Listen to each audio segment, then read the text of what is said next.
Bueno, el tema de hoy le va a volar la cabeza, mis queridos amigos. Después de meses de amenazas, investigaciones penales fabricadas y presión pública, Donald Trump, bueno, logró colocar a su propio hombre en la Reserva Federal, mientras el Fondo Monetario Internacional lleva meses advirtiendo que la deuda de Estados Unidos, bueno, ya está en territorio de crisis. Un seguidor de Facebook me dijo recientemente, oye, habla del Fondo Monetario Internacional y de la Reserva Federal. Bueno, pues se le tiene. Y vamos a empezar con esto que publicó Spencer Hakimian. Hakimian dijo ahí en una publicación de X, los bonos del Tesoro de Estados Unidos a 30 años superaron el 5% por primera vez desde el año 2007. Bueno, y muchos usuarios ahí en X pues explotaron contra esa publicación y eso me generó a mí bastante inquietud. Miren lo que respondió la gente. El usuario Red Pilot Agent dijo, los bonos no significan nada. La usuaria Renek escribió, el rango histórico es del 2 al 14%, no hay crisis aquí, lo siento. Y el comentario que no puede faltar, el de W. Ferrin, dice, es mejor que con Obama y Biden. Bien, todos estos usuarios son gente que pues no está mintiendo a propósito, genuinamente creen lo que están diciendo y eso es exactamente lo que pasa antes de que un sistema se derrumbe. Nadie lo ve venir, nadie quiere verlo venir. ¿Saben qué decían los ciudadanos romanos en el año 410, en el año en que los visigodos entraron a saquear Roma por primera vez en 800 años? Bueno, decían que Roma era eterna, que era demasiado grande para caer. Lo mismo, palabra por palabra, es lo que están diciendo esos usuarios ahí en X, hoy sobre Estados Unidos. Es demasiado grande para caer, están mintiendo. Así que, bueno, hablemos de esas dos instituciones que nadie entiende, que suenan a aburridas y que, sin embargo, pues determinan si usted puede pagar su hipoteca, si su jubilación vale algo y si el país más poderoso del mundo se está comiendo su propio futuro. El Fondo Monetario Internacional y la Reserva Federal. Y cómo Donald Trump acaba de hacer algo que ningún presidente había hecho en la historia moderna, comprar el Banco Central.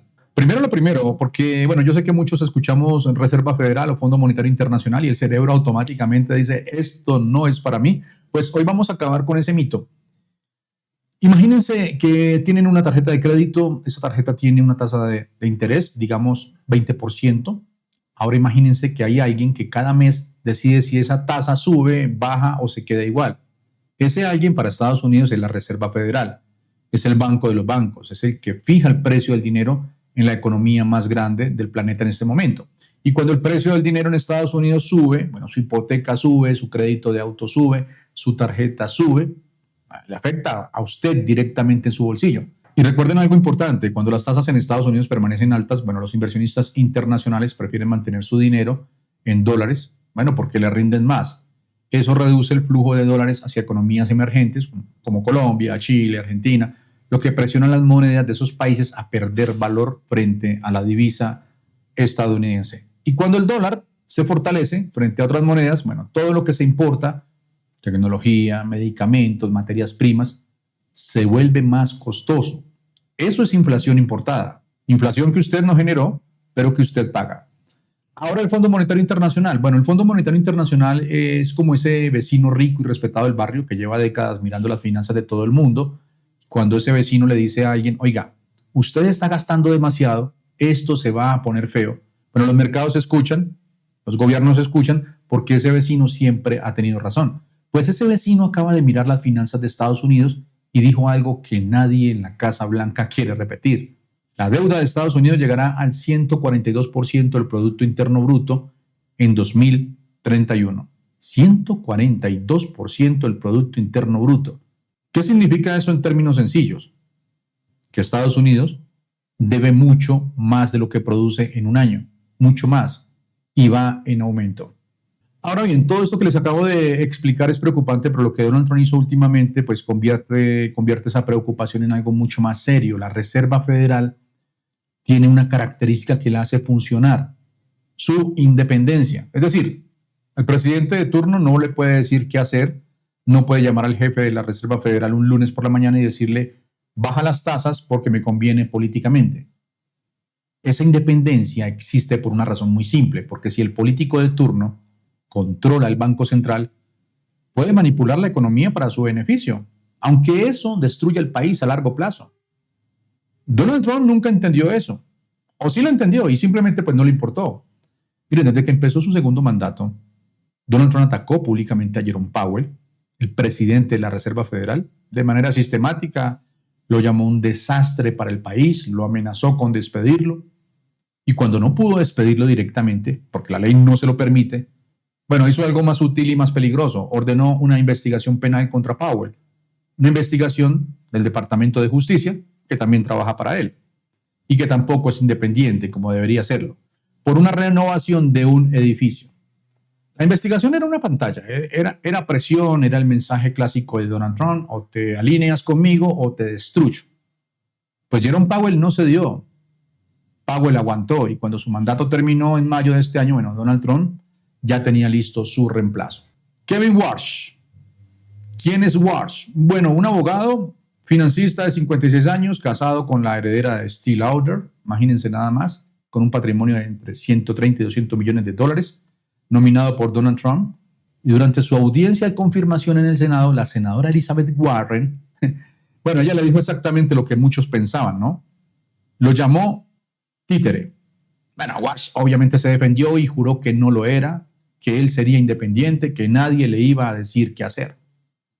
Pero resulta que el propio Donald Trump, bueno, días antes de la confirmación, declaró públicamente que quería la tasa de interés más baja del mundo y que se sentiría decepcionado si Warsh no la bajaba rápidamente.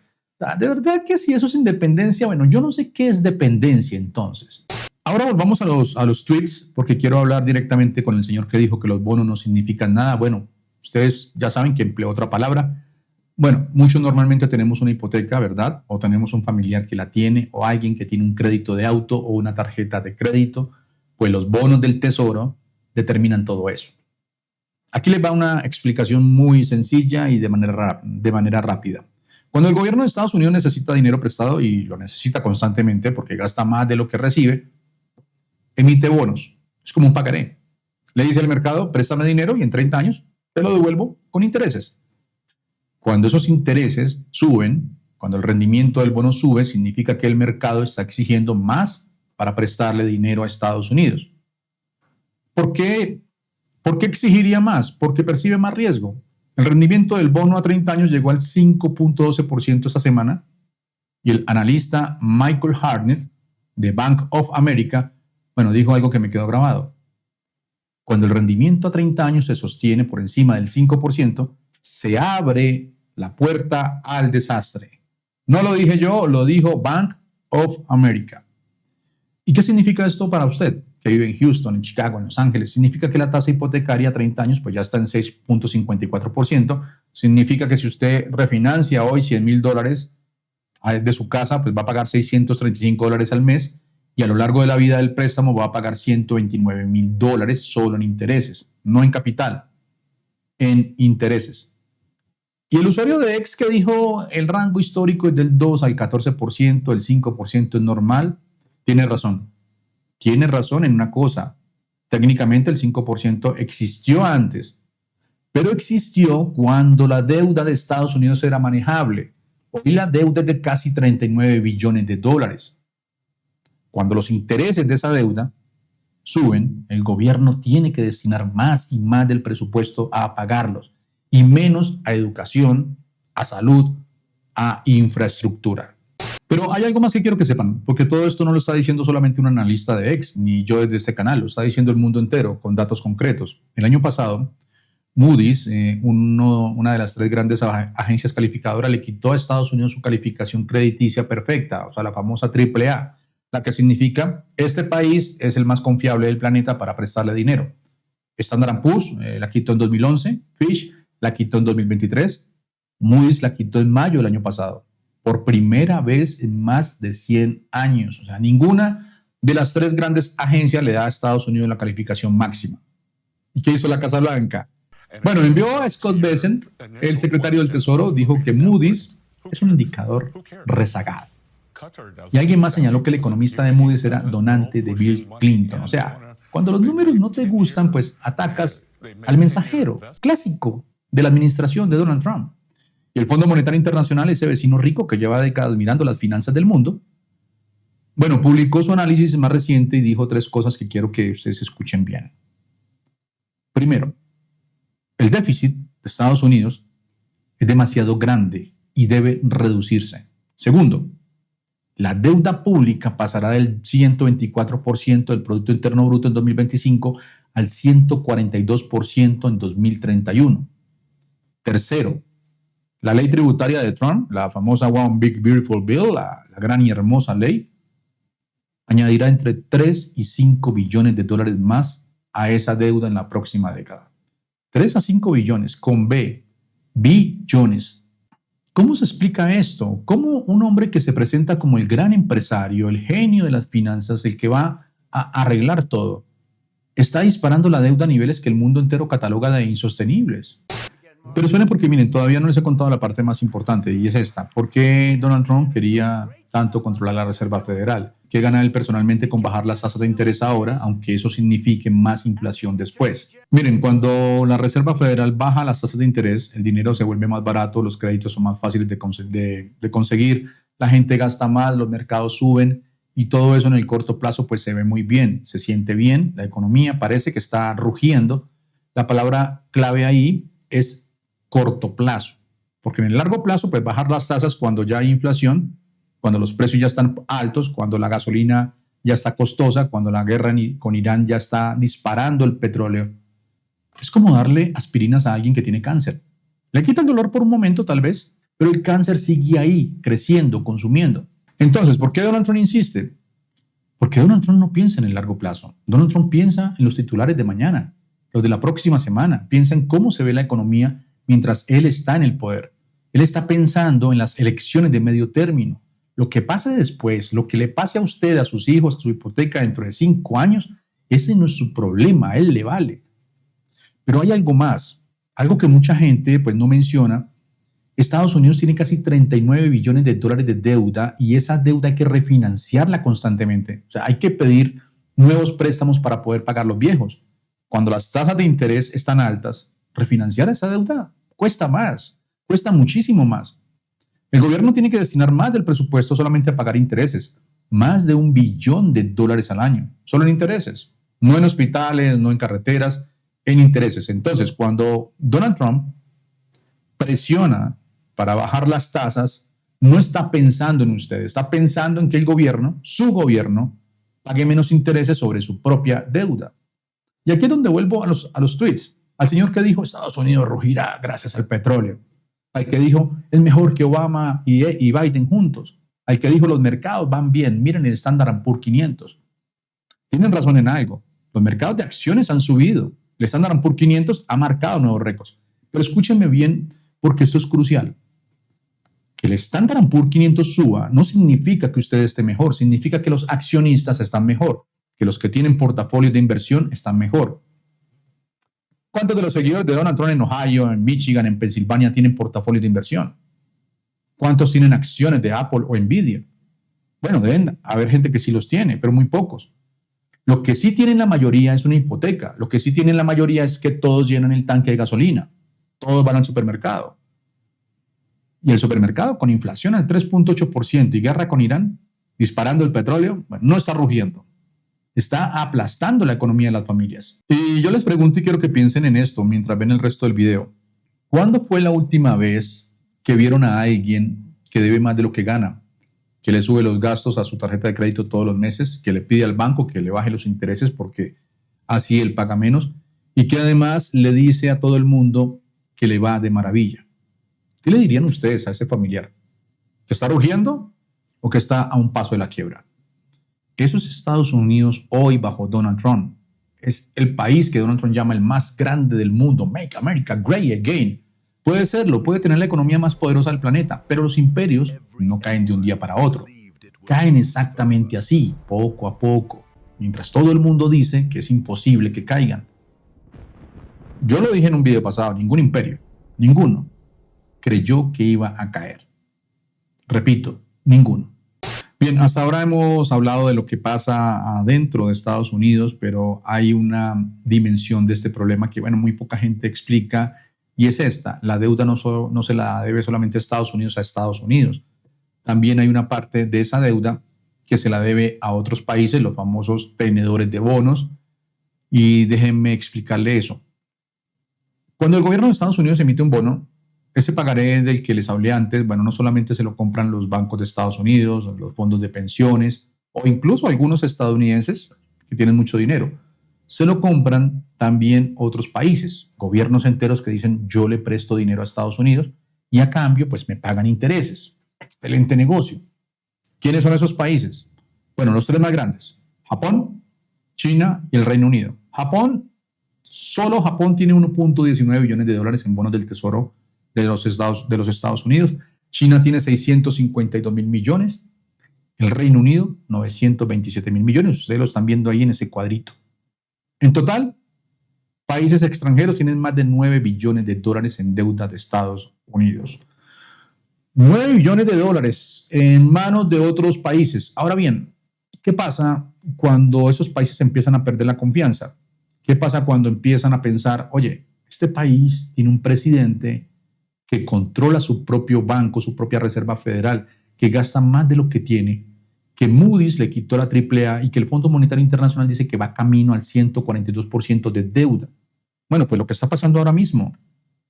Esta semana, Japón, el mayor tenedor extranjero de deuda de Estados Unidos, redujo sus tenencias en 47 mil millones de dólares en un solo mes. China bajó las suyas a 652 mil millones, el nivel más bajo desde el año 2008, el año de la gran crisis financiera.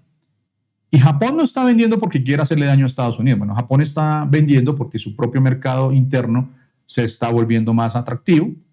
Los rendimientos de los bonos japoneses a 10 y 30 años han subido a los niveles más altos desde los años 90. Y el mensaje desde Tokio a sus propios inversores es claro: traigan ese dinero de vuelta a casa. Y miren un dato curioso. El único país grande que compró más bonos de Estados Unidos en marzo fue el Reino Unido. ¿Por qué? Bueno, porque aquí ya están mirando esto desde otro punto de vista. La City de Londres, el casino financiero del mundo, vio que cuando los rendimientos llegan al 5%, pues hay fondos que ven oportunidad donde otros ven peligro.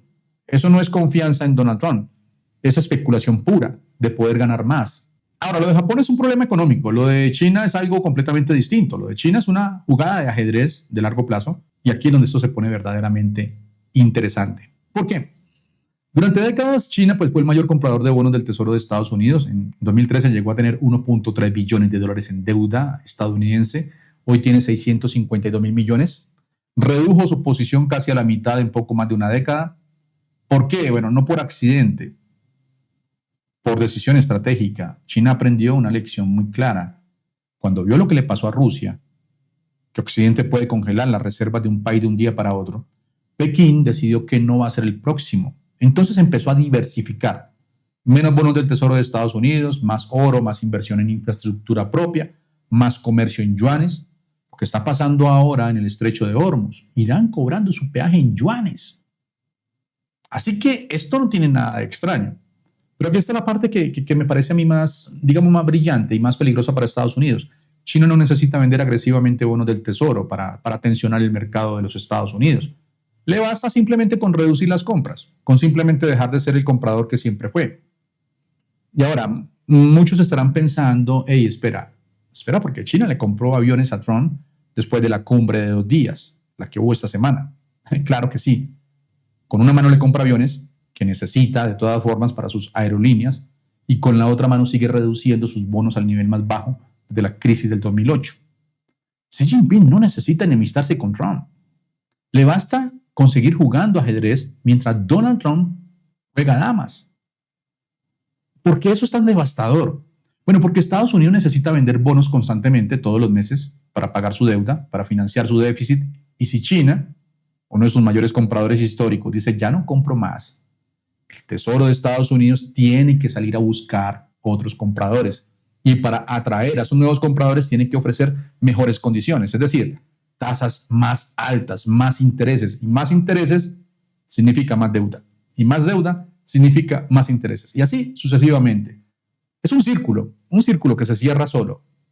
Y no de buena manera. Es como si usted debiera plata en 8 tarjetas de crédito y de repente el banco que le daba la tasa más baja le dijera, hey, ya no te renueva el crédito. ¿Qué pasa? Bueno, que tienes que ir a pedir prestado a otro banco, a una tasa peor, no importa, pero necesitas la plata. Y mes a mes la bola de nieve crece y crece. Eso es Estados Unidos hoy en el mercado de bonos. Ahora bien, esto es lo que no me cabe bien en la cabeza. ¿Quién le dio a China esta palanca? Donald Trump, con sus aranceles que destruyeron la confianza en el dólar, con sus ataques a la Reserva Federal que generaron dudas sobre la independencia monetaria, con su déficit desbocado que el Fondo Monetario Internacional cataloga de insostenible, con el dólar cayendo a sus mínimos en 4 años. Mientras tanto, Xi Jinping publicó en la revista oficial del Partido Comunista sus planes para convertir el yuan en moneda de reserva global. El timing no fue casualidad. Yo le soy sincero, si yo fuera asesor de Xi Jinping le diría, presidente, no haga nada, siéntese, tome un té y espere que Donald Trump está haciendo su trabajo. Porque eso es exactamente lo que está pasando. China no necesita atacar a Estados Unidos, solo necesita esperar a que Estados Unidos se debilite solo. Y Donald Trump, con cada decisión que toma, pues le facilita más el camino. Miren, el dólar lleva décadas siendo la moneda de reserva del mundo. Eso significa que todos los países guardan dólares, comercian en dólares, fijan sus precios en dólares. Ese privilegio le ha permitido a Estados Unidos gastar más de lo que produce durante décadas sin consecuencias inmediatas. Es como tener una tarjeta de crédito que nunca vence, pero esa tarjeta tiene un límite y ese límite es la confianza. El día que el mundo deje de confiar en el dólar, no mañana, no en un año, pero sí en el horizonte, ese privilegio desaparece. Y con él, el estándar de vida de millones de estadounidenses, de familias latinas en ese país que conocemos hoy. Un economista lo resumió perfectamente. El mensaje implícito es claro. El dólar ya no actúa como ancla neutral, sino como un instrumento sujeto a la coyuntura política. Eso lo dijo un analista europeo, no lo dije yo, no lo dijo un crítico de Donald Trump, lo dijo alguien mirando los números. Mientras eso pasa, el señor de Twitter dice que los bonos no significan nada. Y bien, después de todo lo que les acabo de contar, bueno, yo les soy sincero, ojalá tuvieran razón todos esos usuarios de X, ojalá esto fuera puro terror digital de tipos asustados mirando números en una pantalla. Genuinamente lo desearía, porque el día que esos números dejen de ser una pantalla y se conviertan en su hipoteca impagable, en su jubilación que no alcanza para nada, como ha sucedido ya en otros países, en el precio del supermercado que sigue subiendo, ese día ya será tarde para decir, con razón nos lo advertían.